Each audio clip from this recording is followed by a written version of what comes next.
Okay, in this video we're going to be looking at a range of other factors that can cause inequality. So starting off with work ethic. So, from a basic level, some people generate really high incomes. We're talking mainly about factor income here, so the income that you generate from your job, because they're willing to work harder and longer hours. So people are willing to work harder, work for longer periods of time. They generally generate higher incomes. Others are willing to take physical risks with their lives, so that can lead to them generating a higher income.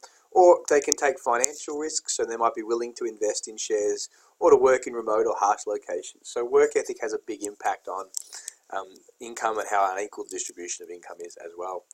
Rapid inflation is a tricky one. So inflation is about a general increase in price level. So on an average, things are more expensive than they were the year before. Now, inflation has different impacts on different people. The rich can often benefit from inflation because they invest in things that's price generally goes up at a faster rate than inflation. So, for example, they can invest in things like shares and property, which as a general rule will go up faster than prices, so their purchasing power is maintained.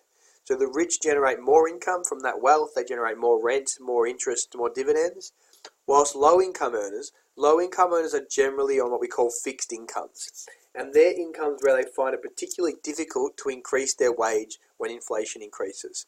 So I like to use the example of sort of a professional like an ambulance officer and someone on unemployment benefits. The ambulance officer, if inflation goes up and prices are more expensive, they can bargain for a higher wage. They can strike, and if they strike, people care, because if an ambulance officer strikes, then if people get sick or very sick or injured, then they can lead to loss of life. So the government is likely to respond to the ambulance officers when they demand higher wages and better pay. If you look at someone on unemployment benefits or someone on the pension, they have very limited bargaining power because they don't have a physical job. It's really hard for them to increase their wages in line with inflation. So often, low-skilled income earners in the lowest quintile find it harder to increase their wage in line with price increases. So some of our losers from inflation, retirees often suffer because their pension struggles to go up with inflation. Those in weak unions can struggle because it's hard for them to bargain higher wages. Exporters, because we become less competitive. Anyone with a mortgage generally has to pay more interest on their mortgages, and mainly the unemployed suffer as well. So if you look at this graph here, this is talking about the CPI, which is a measure of inflation. So the blue line represents how much prices have gone up. And you can see it often takes a while for those on fixed wages, it will eventually rise in line with inflation, but it can take a while. And that gap there between the blue and the red line signifies that it takes time sometimes for wages to increase in line with inflation, which means they have less purchasing power. Inflation, worse for the poor than it is for the rich, because they struggle to have the bargaining power to increase their wages. The rich can benefit from investing in things that go up in line with inflation. Other factors, economic conditions overseas is a tricky one. Generally, when there's strong economic conditions overseas, it means that our trading partners are likely to demand more of our exports. So one of the key industries that benefit from a higher overseas growth is our minerals exporters. So those in those industries, so your miners, your engineers, anyone involved in the mining industry is likely to experience an increase in incomes faster than other people in community. So those that are directly related to the tradable sector, that are trying to export products from overseas, they generate higher wages, and often people in other sectors can actually suffer because the Australian dollar goes up. And when we're exporting a lot, the Australian dollar goes up. So people in other states, in terms of like tourism and education and other industries, can actually suffer when there's stronger overseas growth. So it benefits anyone related to exporting products, but it can lead to negative impacts on other industries that may suffer from a higher Australian dollar. So for example, during the mining boom, that led to an increased wealth and incomes in mining states, but it hurt manufacturing because the dollar went up and Australians are more likely to buy foreign cars. So it actually led to more income inequality. Having said that, the benefit of strong overseas growth is that the mining industry and other industries that benefit, so that actually does incorporate tourism and education, so I shouldn't have used that as an example of a negative, all those industries can make more revenue, and that provides more money for the government, which they can then use to support the poor. So it can work a little bit both ways. It can lead to more inequality because those involved in tradables make more money and others can suffer, but it also provides more revenue for the government if those sectors are doing really well. When there was a slowdown in the mining boom, that actually led to increased unemployment and slower incomes, and actually meant more people were living in relative poverty. So it reduced property prices, reduced government earnings from tax, which made it harder to provide education and welfare, and actually led to more people living in poverty. So it kind of works a bit both ways with overseas economic growth. When it's strong, it can make it more disparate, the income, but when it's weak, it can lead to more unemployment in Australia, which is also bad for equity. Age, basically your earning potential generally increases around your 40s and 50s.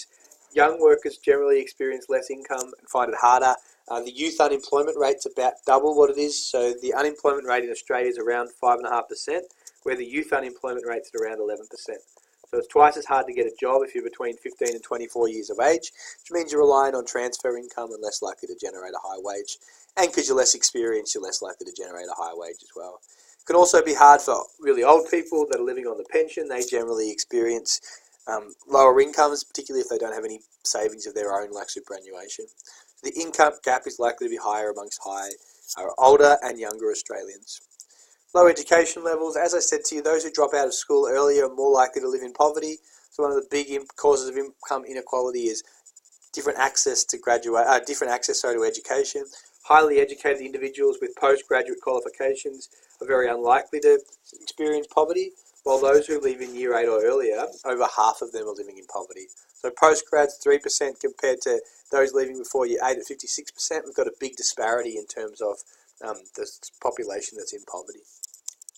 Discrimination, some groups get discriminated against, so that may be based on gender, it may be based on race, it may be based on sexual orientation.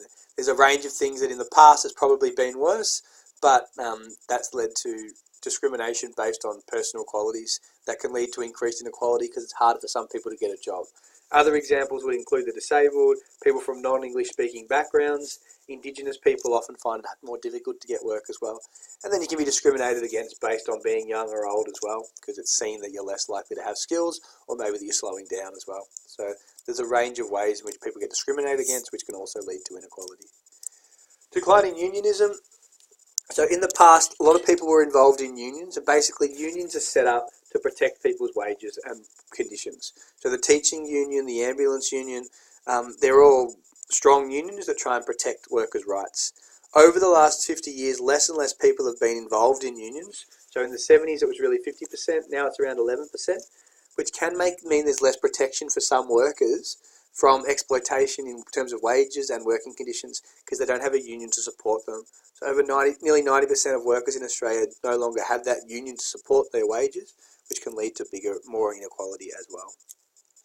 And finally, government policies. The government can do a range of things which can impact how equitably income is distributed as well.